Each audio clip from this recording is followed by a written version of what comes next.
Happy Wednesday, everyone. I hope that you are doing fantastic. I am Ann Darda. I am a professional psychic and also an author, and I'm going to be talking about that in just a moment here. Before we get started, so it is Beltaine Eve Magick. That's the topic. And for all of my month of May, sales is my fairy magic class, a one-on-one. And then I also am having an online workshop that's going to be next Thursday from May 8th from 7 to 8 Eastern Standard Time. And that's going to be $20 a person. So if you are wanting to sign up, I already have some people starting to register. So just contact me if you want to take that class. Okay, so Beltaine Eve Magick. This is the day before Beltane. And so I just wanted to talk a little bit about what that actually meant during the witchcraft trials. I published my book. This is the traditional holidays during the 15th through 17th century England. I did not choose this topic or title. I had a much snazzier title, by the way, and my publisher was being real, yeah. But here I am. Look at that. So this is an academic book. I think that it actually is out of publication right at this moment. I need to see about maybe getting it published again. But a lot of the things that I focus on are the witchcraft trial pamphlets, the traditional holidays that had a lot of pagan influence, and what that resulted in concerning the witchcraft trials. So my focus for my PhD was medieval literature. And so this was my dissertation that I worked another 5 years on, and then I had published. Okay, so the witchcraft trials are a very complicated subject, and so I'm just going to touch briefly on it, and I'm only focusing on England. A lot of people bring up Salem. It is very horrible that 43 people died in Salem, Massachusetts, for witchcraft, but we're talking over in Europe, maybe 500,000 people died of witchcraft trials. England in particular was a very slanted view of it. Throughout the continental Europe, it was free for all of men and women that could die from witchcraft, accusations. But in England and Scotland, it was specifically targeted against women because of James, who was King James VI of Scotland, who wrote his English version of Malleus Maleficarum that was published in 1476. He published his Daemonology in 1599, and he changed the witch's hammer. That's what Malleus Maleficarum means. He changed it to, instead of just saying witch, to all women, to women, that he would refer to witches as women. He was very misogynistic in that he had mommy issues. I don't even have time to talk about all the mommy issues. His mother was Mary Queen of Scots. He was, so he was gay. He was married for his, because he had to have a spouse for, having children for the crown. But he did not like women. And he made it very clear, even with his translations, this is where King James Bible comes from, is that he altered the English version, took out a lot of the texts that were, about strong women, all of the different female saints, he took those out. And so there was a lot of misogyny going on. And so that also resulted in how the witchcraft trials were viewed in England. Beltane is seen as a sacred time to us neo-pagans. It was also very a very popular, important holiday that was all about fertility. And the things that I focus on here, so I focus specifically on 1425 to 1625.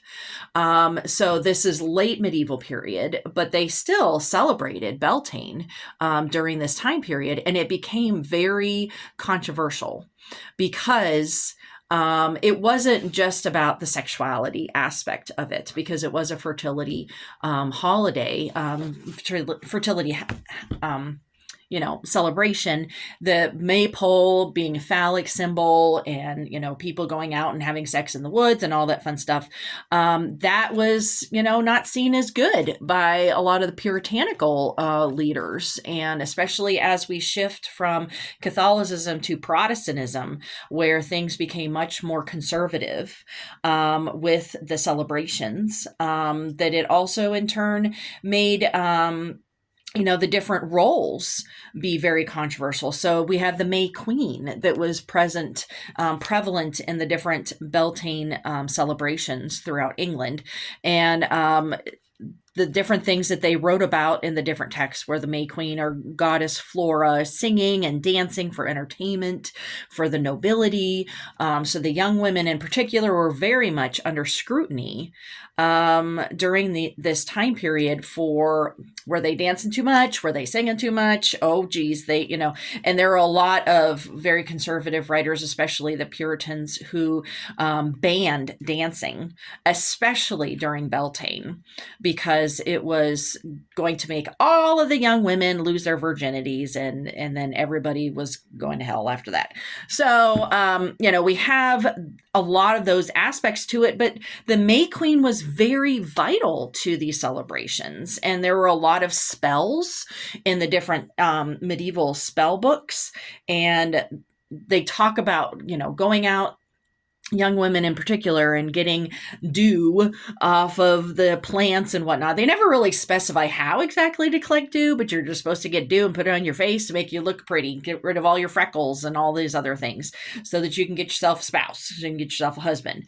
There was also a lot of divination that went on at Beltaine Eve. So this is young women would suspend a ring, just like a pendulum, just to ask questions and stuff. They also, and I'm not quite sure exactly how this happened, but they would pour molten lead through a key to determine who their spouse was going to be. I'm not quite sure how that was, but they just have all these things written down in these different old texts. Now, the witchcraft trials focus on the eve of the major holidays as the times that witches would gather, because, and I specify this throughout my book, that they didn't believe that these days were the magic days and all the other days were not magic days. They believed that all days there was magic, there was witches, there was all of the different things, but that it was heightened. This was my argument of my book.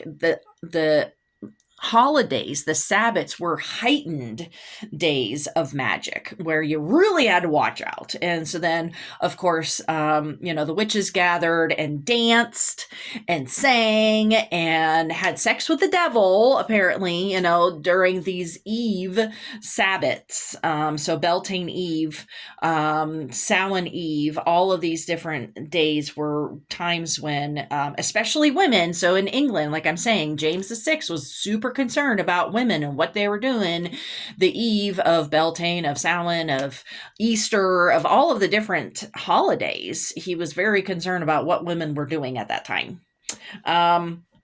So there were a lot of plays that were enacted during May Day and also Midsummer and things like that, they would enact, especially Robin Hood stories. This is where Robin Hood stories were really popular, and it caused a lot of strife because these are the times that the servants, especially the lower class people, would get together and have their revelries, and they'd start talking, and they'd have these Robin Hood stories about how, the poor were, screwing over, or the poor were getting screwed over by the wealthy, and the greedy wealthy, Sheriff of Nottingham, all these different, bad guys and things like that. And so it actually got to where the holidays were times that the police were even more prevalent because they were worried that the servants, because they all often would have the servant uprising and riots during these holidays. So even like the evil May Day of 1517, this was when Henry VIII was very young. He was just married to his very first wife. And the maypole was used as, this symbol of taking down the monarchy. And it was specifically the French apprentices that were at an unrest. And so they outlawed maypoles. It was very, very controversial. And so if people were having these maypole dancing going on afterwards, then it was considered very, illegal. And so all of these different things contributed to the witchcraft trials, to where people would look to see what these women in particular were doing. Were they servants? So the lower class women were the ultimate targets of these witchcraft trials in England and Scotland. And so they would look to see where they were, what they were doing, and if they were participating in any of these different, celebrations that were often seen as controversial because of socioeconomic issues. So this is just very much a, very shortened rendition of, what all happened. But I just wanted to bring up how controversial this day was, hundreds of years ago in England because of these very things. So go out and get some of that dew, put it on your face, dance around, sing, do all the things, for Beltaine, enjoy yourself tonight. Maybe not have sex with the devil. That might not be the greatest of ideas, but, just live it up, right? Because once again, it's probably going to be considered controversial here real soon. So I hope that you all have a wonderful Beltaine, and I will see you all next week. All right. Bye-bye.